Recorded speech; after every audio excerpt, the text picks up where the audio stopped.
Okay, welcome everybody to Saturday. So we're gonna announce, we've decided our schedule for next week for the live classes. So we're gonna announce them here today first. So we're going to do Monday at 9:45 a.m. We got a lot more feedback and there was a lot of people asking for that 9:30, whoops, that's supposed to say 9:30 a.m., not 9:45. We'll take that marker over here. So 9:30 a.m. on Monday. So we're gonna go with that time. And then instead of the 11:45, which we did last week on Monday, and then Wednesday we're doing 4:30 p.m., same like last week, and Friday we're doing 11:45 as well, same as yesterday. So keep the feedback coming for class times because we are going to shape this differently. We're not necessarily stuck on having the 3 classes a week. We might do more depending on what we're seeing from you guys, what you guys want. So talk to us and we'll do what we can to make it happen. We also had a Laurier Express class last week on Thursday at 1 p.m. We are going to be doing another class for them, most likely on Tuesday, but we're just ironing out and finalizing those details. So keep your eyes peeled on our blog and our WOD and our Instagram where we're gonna post the updated schedule. Also, yesterday, if you missed it, we are actually gonna switch from Zoom to MindBody. So MindBody just released a new way to do live workouts through their platform. So we're gonna be using MindBody. It's gonna be much easier than the Zoom thing. You won't have to follow any links. You're just gonna sign up for the class and pretty much the rest will be there for you. So that's the announcements about the live classes coming up, and I'll pass it over to Yash for the workout. All right, guys, so when I see this workout, kind of reminds me of a Murph style workout. So we have a 5-minute, 6-minute piece of cardio in the beginning. So you're starting with a buy-in of a 1,000-meter run, 1,250-meter row, or 300 double unders to get in that cardio in the beginning. So it gets you a little bit tired before you get into those pull-ups, push-ups, and squats. The first part you're only going to do once, and it should take you about 5 to 6 minutes to do. If you're going past 6 minutes or you're getting close to that 10-minute mark, you should cut it and try to make sure you get at least 12 to 15 minutes of the AMRAP done in this part of the workout. So this shouldn't be the majority of the workout. You should try to make the last half or the second half the majority of the workout. So for the strict pull-ups today, guys, if you don't have a pull-up bar, you can go for bent over rows. Try to pick a challenging weight that will challenge you to kind of mimic that strict pull-up. You're going to do 1 strict pull-up, then you're going to go 2 push-ups, and then 3 air squats. Then you're going to go back again to the strict pull-ups or the bent over rows. You're going to go 2 reps this time, then double the reps for your push-ups, so go 4, and then, add 2 reps, go 4 push-ups, and then add 2 reps, go squats. Then again, you're going to go back to the pull-ups. This time start with 3. Then you're going to go 3, 6, 9, and continue that.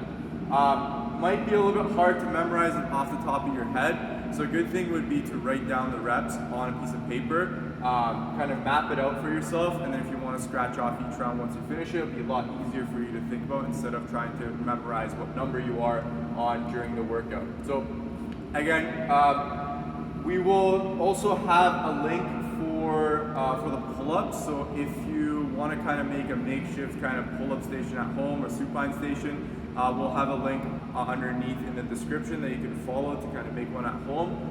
If you don't want to do bent over rows, you want to try something different, you can also do that for the strict pull-up. So if you want to try that supine option.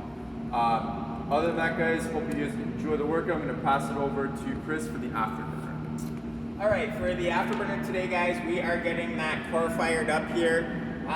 So we're doing 15 seconds per side of side plank, and then it's actually a star side plank, so we're gonna add a little bit of difficulty to that movement, and then after that we're doing 30 seconds of a hollow body hold, and altogether you're doing those for 4 sets.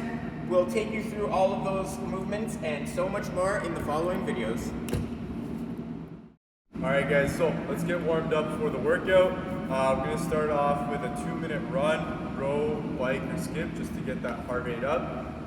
Once you're done that 2 minutes of that warm up there, we're going to start off with a 90-second hold at the bottom of our squat. So we get Jess in the bottom of our squat here. You want to be nice and active, back and chest up nice and tall. You want to try to feel that weight in your foot, so not just in the heels, obviously away from the toes. Try to make sure it's evenly distributed amongst your whole foot. We'll get just to go on a side profile here. Nice active jump there. Again, back nice and flat here, weights on that mid-foot. Knees are pushed out, and she's staying nice and active. If you can't hold it for 90 seconds, or if you're starting to round your back on that 30-second mark, for example, try to break it up, go 20 seconds at a time, 10 seconds at a time. Make sure you get some quality out of it, and some activation at the bottom of the squat there. Once you're done that 90 seconds, we're going to go into a 3-round warm-up here, more activation. We're going to start off with 5 and 5 staggered squats. So just regular air squats, but we're going to change our stance a little bit. So that front foot is going to be, or that front foot's heel is going to be in line with the back foot's toe. And you're going to simply go for a squat and try to keep your hips in the direction your toes are pointed in. So don't twist towards your right leg, for instance. As you're doing this again, try to see if you can keep your weight, again, still distributed amongst both feet evenly the entire time. So we'll get just the face in that direction so you can see the staggered stance here, guys. And again, the toes in line, the heel there. And again, same squat mechanics, get the hips back, chest up nice and tall, and still try to push those knees out a little bit to not let them cave in. So once you do 5 on one side, 5 on the other, you're going to go into 5 and 5 bent over rows. And we're going to add a little bit of twist into it. So Jess is going to get into a lunge stance here with her kettlebell, or you can use dumbbell, whatever. You're going to roll that object up, elbow nice and tight to the body. Then she's going to add a little bit of twist and really try to feel that in her mid-back at the top of that row. So again, elbow in, and she's twisting, trying to feel that in her mid-back, trying to get some activation for her push-ups and pull-ups later on in the workout. Last movement of this 3 rounds is the archer push-ups, trying to just get a stretch in the chest and activation as well. This is going to be a little bit more challenging than a regular push-up, so if you want, you can go straight off your knees for this one, and then in the last round, go off your toes. So for the archer push-up, she's going to come down to one side. She's going in a nice wide stance. Again, fingers are pointed out this time instead of facing forward, and she's trying to get as low as possible on one side, keeping the elbow in tight, and the other arm blocked out as best as possible. Again, if it's too challenging to go off your toes, you can go off your knees to make this a little bit easier so you can feel it in your chest more when you're doing that push-up. So we're going to go 3 rounds for that warm-up again. Staggered squat, 5 and 5, 5 and 5 bent over row with a twist, and then 3 and 3 archer push-ups. Once you're done with the warm-up, we'll see you guys for the workout. Okay guys, so after your run, row, double under, jumping jack session, we're going to get into some pull-ups, push-ups, and squats. So we are going to start off with the push-up here. We're going to talk about some scaling options. So first thing we're going to do, come down into that push-up position. Make sure that the shoulders are a little bit ahead of the wrists from the side view. So you want your arm coming straight down into the ground. It's pretty common that sometimes people's wrists are ahead of the shoulder. So we want to make sure that doesn't happen. Notice Jess has a really good looking plank going here. Her rib cage is in, her low back is nice and flat, upper back is nice and flat. So from here, we're just going to lower ourselves down so you're all the way down to the ground. Notice how our elbows stay close to the body. We always want to practice full range of motion when possible. On the way up, just like simple as Jess made it look, you're just pushing yourself back up. If that's too difficult, you're going to still go all the way down from your toes, then you can plant your knees and push up the rest of the push-up. Once you're at the top, you bring your knees back up off the ground, readjust your core, come all the way back down. So Jess is just going to show us a couple more cycles like that, so it's a nice and steady flow here. Now, if that's still too difficult, you can just stay on your knees the whole time. So just keep the push-ups down from the knees, all the way down again to the ground, and then back up. So those are the scales that we usually go with here. If that's still too difficult for you, you can do push-ups off walls or something like that. Next, we put in a video, a YouTube link to a video on how to kind of make your own pull-up or supine station, ring row station with a bed sheet and a door.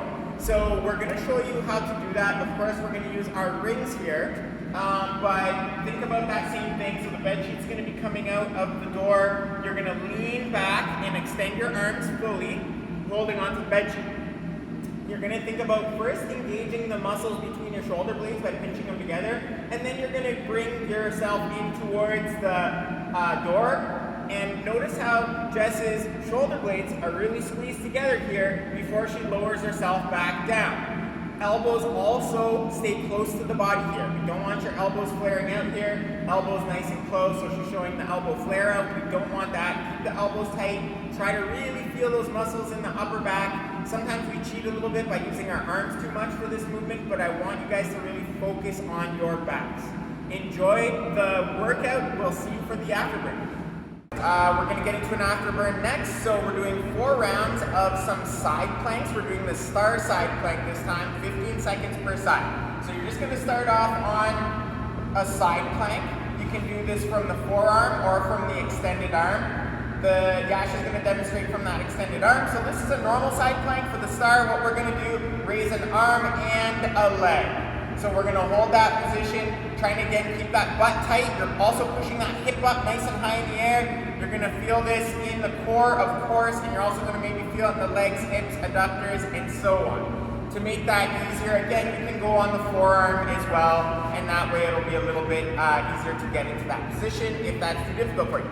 After that, we're going for a 30-second hollow hold. We demonstrated this one in our warm-up as well. We're just doing it a little bit longer here now. So remember, you can start off with your hands in front, and then we're just going to lean back till the heels come off the ground.